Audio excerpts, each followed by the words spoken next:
Now we're going to begin working on our personal history project. The personal history project is designed for me as a teacher to get to know you as a student.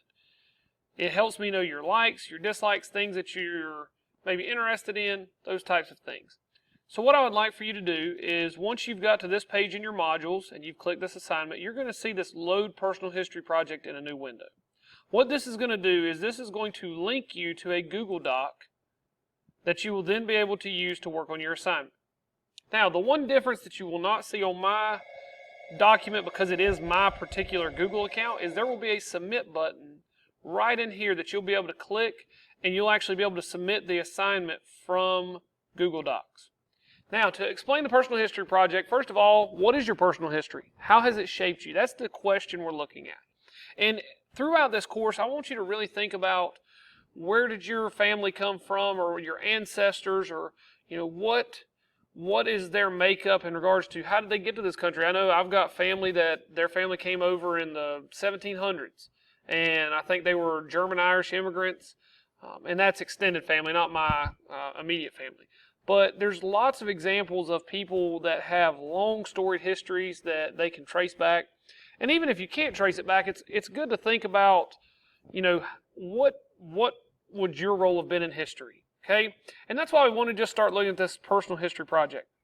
So a quick explanation. You have 6 things that you have to do for this project. This project will be your first grade, and it will count as a good chunk of your grade for the semester. So you want to make sure that you are keeping up with assignments. When you hear the word project, you want to be on it. So the first thing is going to be a questionnaire, and I'm just going to go through these in order. Just some basic questions about you. Should not be real hard. You can click in here and start typing. You don't have to do anything real difficult. This one will be a little bit different. So what you're going to do here is, this is an illustrated timeline, and I've given you an example.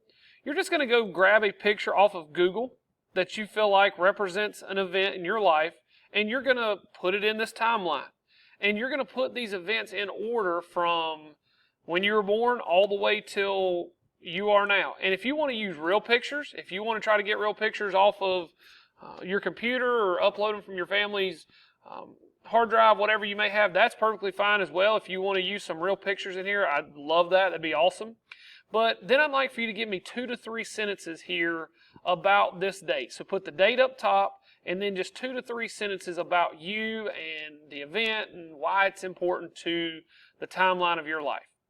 And you're just going to put pictures on this side, type your responses here. And you've got roughly 12 to 15 events that I'd like for you to create. Now, your family story. This is a story that you personally feel like is a story that just is, you never will forget, that it's so important to you. And I want you to detail that day, how it happened, who was there, and what makes this story important. Give me as much detail as possible that you remember. And this should end up being about half a page to 3/4 of a page. Then when you're done with that, I want you to go find a member of your family or a friend or whoever was involved in that story, and I want you to have them tell that story to you without you giving them any type of precursor. Just say, hey, will you tell me the time that, and just tell me the whole story exactly as you remember it. And you can tell them it's for school, but write down their version of the story as they tell it, and then see how it differs. Because one of the things that we're going to see in history is that stories differ depending on who's telling it. Then you have the soundtrack to your life. This is going to be very simple. All you're going to do is put the song title, the artist, and when it released, and why it is important to you. So I want these songs to be songs that you either really listen to because it just defines you as a person, or maybe it's just, this is my workout mix and I love working out and I want to do that. Okay, so just 5 songs there, super easy activity.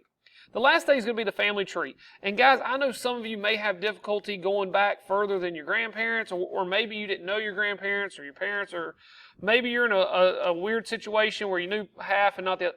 There's tons of situations out there, and I promise you there is nothing to worry about if you cannot fill out anything other than your name. Okay, and your name's going to go down here in this box where it says child. And I wanted to show this to you because this is going to be the only thing that's a little bit different.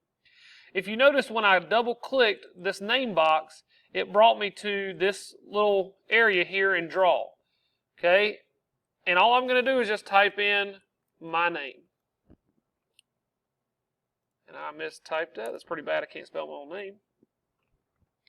Then, if I had a sibling, which I do, I'm going to add his name. And all I'm doing here is just double clicking on these name boxes. And I've tried to make it as simple as I can for you with the name boxes so that you can do those. So if you have any issues with it, let me know. Shouldn't be a whole big thing, but like I said, just clicking in these boxes, okay, and then you should be able to move on. Once you're done with all of those assignments, make sure you click the submit button, and that will be your first huge grade at least, or at least bigger grade in this class. If you need any help with it, please let me know, and as far as getting the assignment done, please let me know if you run into any problems with Google Docs. Once it's copied into your Google Drive account from Canvas, you should be able to just go to Google Drive and open it, and it should get rid of some of this stuff, but you'll actually have to go back through Canvas if you want to have the submit button here. All right, so just let me know if you have any problems, and I'll talk to you soon.